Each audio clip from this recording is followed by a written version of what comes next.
Mateus capítulo 5. Portanto, sede vós perfeitos, como perfeito é o vosso Pai Celeste. Versículo 48.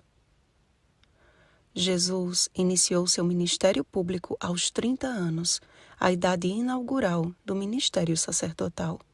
Foi batizado nas águas, peregrinou no deserto por 40 dias e de lá subiu ao monte. A vida do nosso Salvador representou passo a passo a libertação de Israel, que passou pelas águas do Mar Vermelho, peregrinou no deserto por 40 anos e do Monte Sinai recebeu as leis do Senhor. O Sermão do Monte é o manual de Cristo para uma vida cristã vitoriosa, e em suas primeiras palavras encontramos o princípio que precede todos os demais. Bem-aventurados os humildes de espírito, porque deles é o reino dos céus. Todo aquele que reconhece a sua indignidade e confessa, eu não consigo, pode encontrar em Jesus a força para vencer, pois ele mesmo disse, sem mim nada podeis fazer. João capítulo 15, versículo 5. As bem-aventuranças nos dizem que nem sempre as aparências revelam o que de fato acontece. Na verdade, elas contradizem por completo a ideia humana de uma vida feliz e bem-sucedida. Chorar, ser manso e ser perseguido são exemplos de situações que contrariam o modo de vida da sociedade como um todo. São considerados, respectivamente, sintomas de fraqueza, ingenuidade e de algo que deve ser evitado a todo custo.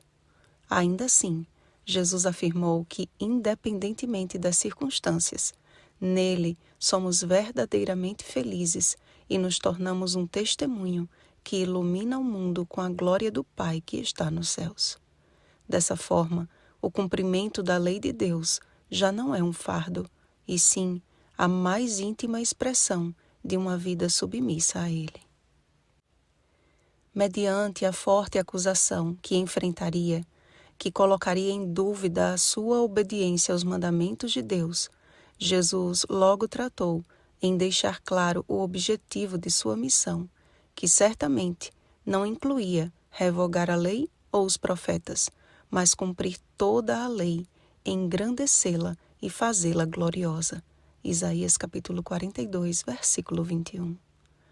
O discurso de que Jesus apresentou um evangelho brando não combina em nada com o fato de que não matarás também significa não odiarás, e que não adulterarás vai muito além do contato físico e nos diz, não terás pensamentos lascivos.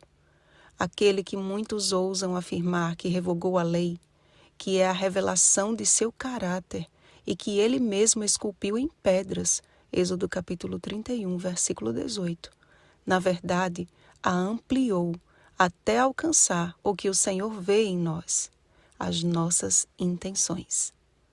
Até que o céu e a terra passem, nem um i ou um tio jamais passará da lei, deveria ser a declaração suficiente para entendermos que Jesus não veio para revogar, mas para cumprir a lei que tantos insistem em ignorar. Jesus revolucionou o entendimento do povo sobre os seus mandamentos e mostrou um estilo de vida completamente diferente daquele que ensinavam os doutores da lei. Não se tratava apenas de uma estrita obediência à letra da lei, mas em que ela estivesse nos corações, Deuteronômio capítulo 6, versículo 6, efetuando uma mudança que só é genuína se realizada de dentro para fora. Por isso que, se a nossa justiça não exceder em muito a dos escribas e fariseus, jamais entraremos no reino dos céus. Se a observância dos 10 mandamentos não é precedida do amor, de nada adianta, pois o cumprimento da lei é o amor.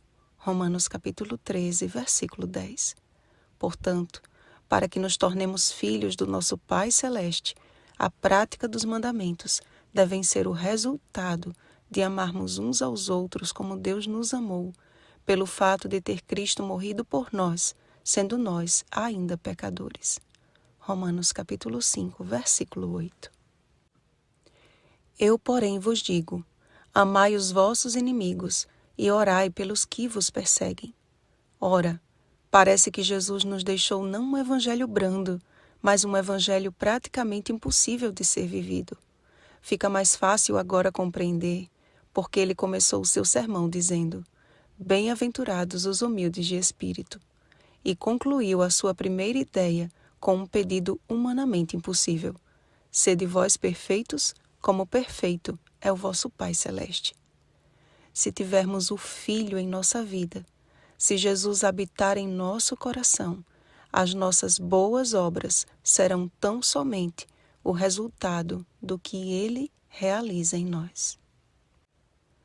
A perfeição que Ele nos pede, portanto, é que olhemos para o nosso semelhante com a perspectiva do céu, que amemos uns aos outros, tendo sempre em conta a graça, a misericórdia e o perdão que recebemos a cada dia.